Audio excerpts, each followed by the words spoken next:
dengar ngapain sih baca Yasin pada malam Jumat? Saya tahu si Ustadz baca Al-Kahfi lebih baik. Tapi memang salah kalau baca surah Yasin pada malam Jumat pada malam Jumat. Mohon penjelasannya. Bukan salah kalau seandainya Anda kebetulan baca dari Al-Baqarah sampai akhir terlintas surah Yasin, atau Anda memang lagi pengen baca surah Yasin pada saat itu. Yang keliru kalau Anda tentukan setiap malam Jumat baca Yasin.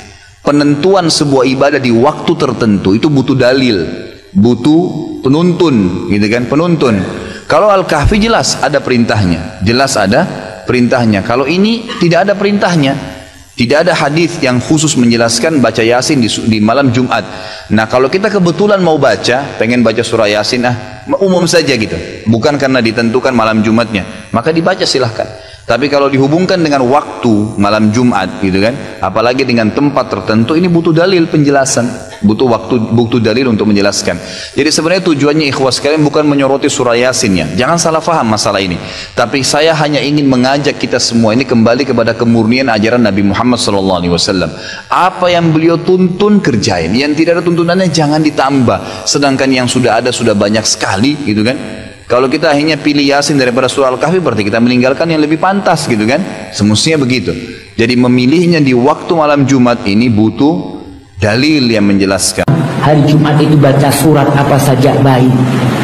Antum baca dari Al-Baqarah, mau baca surat Yasin, mau baca surat Al-Mulk, mau baca Al-Waqi'ah, mau baca Al-Kahfi, mau baca Qul Huwallahu Ahad, baca apa saja baik malam Jumat itu. Namun tentang surat Al-Kahfi ini ada hadis yang menyebutkan kalau itu lebih utama dibaca pada hari Jumat atau malam Jumat.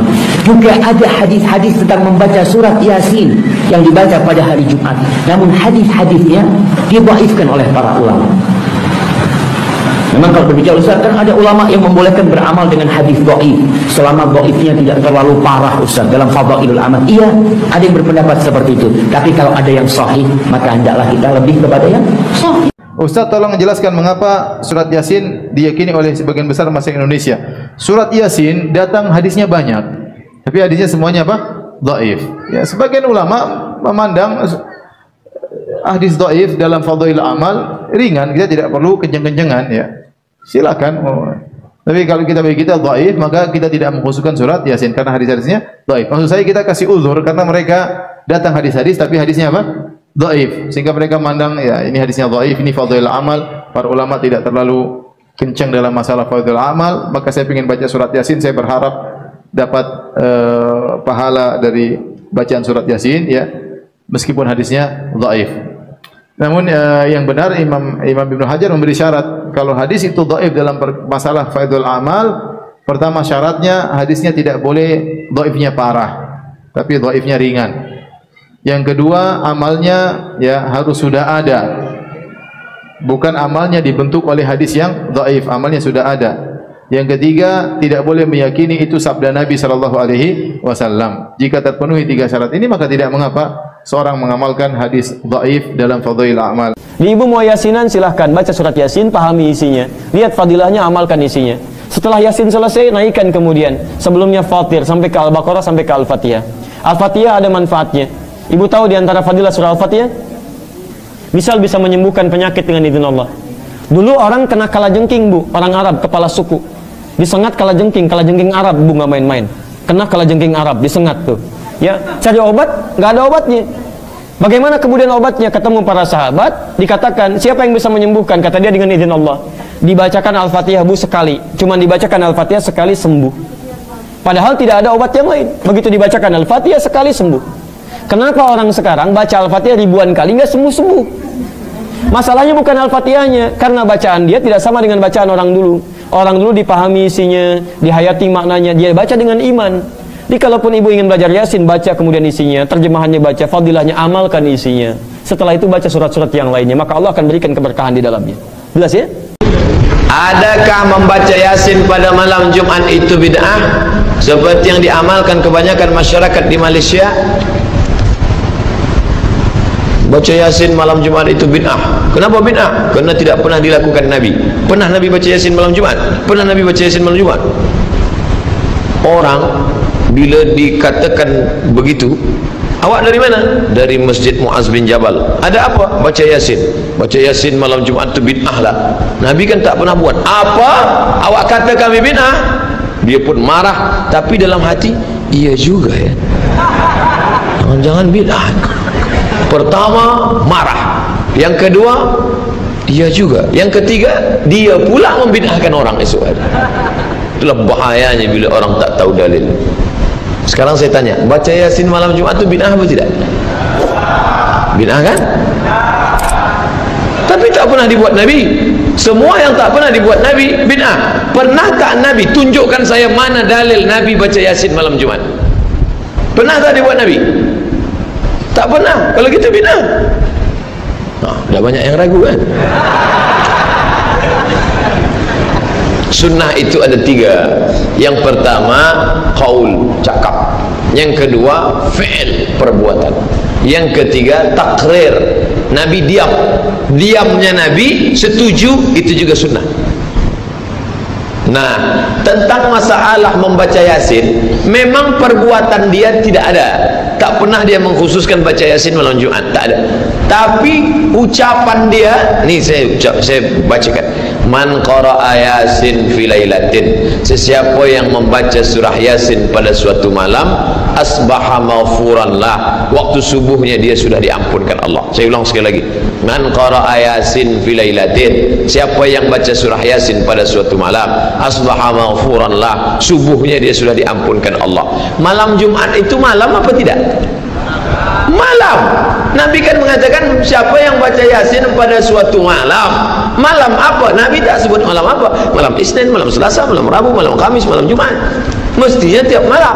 Tapi kerana ia tidak sanggup tiap malam, dia baca malam Jumat. Kerana Sayyidul Ayyam, dia pilih satu malam. Malam Jumat itu juga termasuk dalam malam yang am. Nabi sebut lailatin, malam bebas, malam apa saja terserah. Dia pilih malam Jumat kerana keutamaan malam Jumat. Yang paling elok tiap malam. Tak sanggup tiap malam, malam Jumat. Malam Jumat pun tak baca innalillahi wa inna ilaihi raji'un. Lalu orang mengatakan Abdul Somad menyebarkan hadis palsu. Itu hadis tentang baca surat Yasin hadis palsu. La ilaha illallah. Bukalah tafsir Ibnu Katsir tuan. Nama penulisnya Imam Abul Fida Ismail Ibnu Katsir, ahli tafsir, ahli hadis. Dalam mukaddimah surat Yasin, man qara'a Yasin fi lailatin, siapa yang baca Yasin pada suatu malam, asbaha maghfuran lah, subuhnya dia diampunkan Allah. Isnaduhu jayyid, sanadnya jayyid. Itu Imam Ibnu Katsir. Awak lebih faham daripada Imam Ibnu Katsir. Dia imam, hampir derajat mujtahid. Kitabnya besar-besar. Al-Bidayah wan Nihayah Ibnu Katsir. At-Tafsir Quranil Azim Ibnu Katsir. Dia katakan itu tidak hadis dhaif, tapi hadis sanadnya jayyid, layak diamalkan. Baik. Sila baca surat Yasin. Tapi membacanya mengapa beramai-ramai? Yasin beramai-ramai. Apa kata Imam Ibn Taymiyah? Wa qira'atul idarah. Qira'atul idarah, membaca bersama-sama, la ba'sa bi. La tidak. Ba'sa apa-apa. La ba'sa tidak apa-apa. Boleh apa tak boleh? Boleh. La ba'sa tidak apa-apa. Kata Imam Nawawi, membaca Quran bersama-sama itu hukumnya mustahab, dianjurkan, membangkitkan semangat. Dia baca sendiri tak semangat, dia baca bersama, Yasin wal Quranil Hakim innaka laminal mursalin, bangkit semangat, pergi hantu setan juga. Baca Yasin bersama. Tapi kata Imam Al-Buhuti, kalau tak sama bacaannya makruh. Ini Johan musabaqah tilawatil Quran, hebat bacaan. Yang ini tak pandai baca. Tapi manakala baca bersama, kita tak boleh bezakan, semua pandai. Padahal bila disuruh satu-satu lain bunyi. Maka yang tak pandai perbaikilah bacaan. Karena bila dibaca bersama makruh, sebab ada yang membaca tak bersuara sama sekali. Oleh sebab itu baca pelan-pelan. Nanti setelah sama tajwidnya, tahsin, baca. Tilawah, tahsin, tadabbur, teliti. Tilawah, baca. Tahsin, perbaiki bacaan, tajwid. tadabbur, renungkan makna isi. Alhamdulillahi Rabbil Alamin.